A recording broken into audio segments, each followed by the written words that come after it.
Last Surrey American presidential plus this Surrey Dutch, French and German elections all have one thing in common. TV debates are a necessary, normal part of the electoral scenery, an underpinning to public engagement and understanding.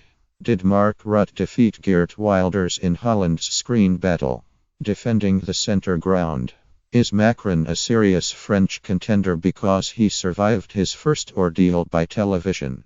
And, since Britain doesn't seem to feature on this democratic list, can a word from Sir Lynton Crosby choke off debate? Take control, raise two fingers. There are plenty of reasons why Theresa May can reckon to get away with playing Shrinking Violet this time round, reluctantly. Probably Ed. One is that just banging on about best possible unspecified Brexits leaves no room for detailed argument. Another is the renowned inability of TV executives to concert a clear offer across channel lines or settle their individual anxieties about prestigious ratings. A third slight grimace hidden behind hands features newspapers, resentment of TV and its overmighty presenters. Nice to see them left in the lurch, too. But none of this is serious stuff. On the contrary, it is piffling calculation. Sir Lynton may want Theresa to take no risks, say and do as little as possible. May prefer to chat with tame audiences in Bolton or Maidenhead.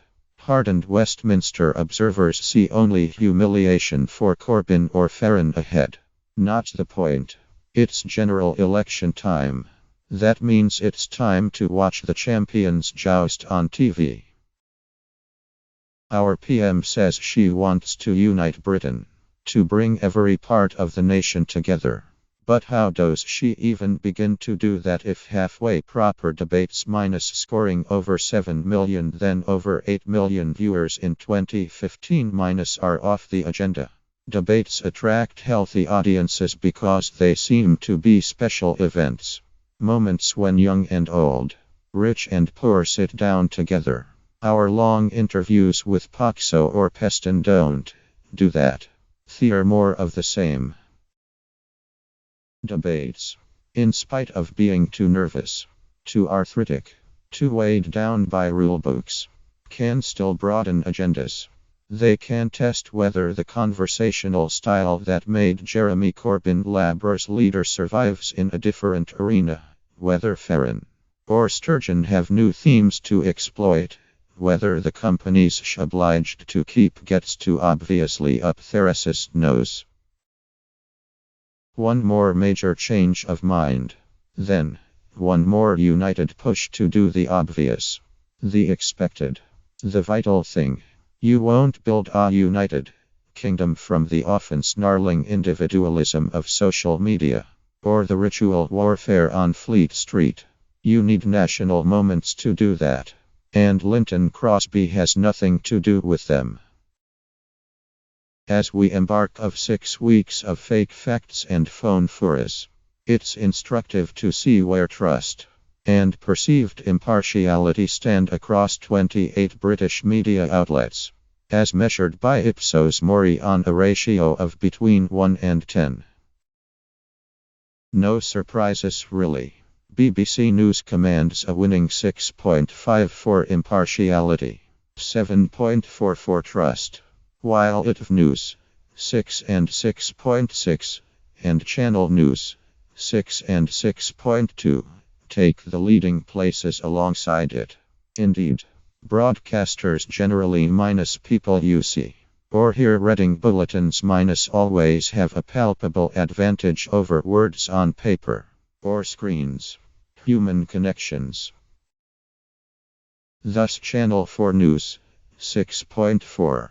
And Sky News, 6.2, hold a clear lead over The Times and The Guardian, both 5.9.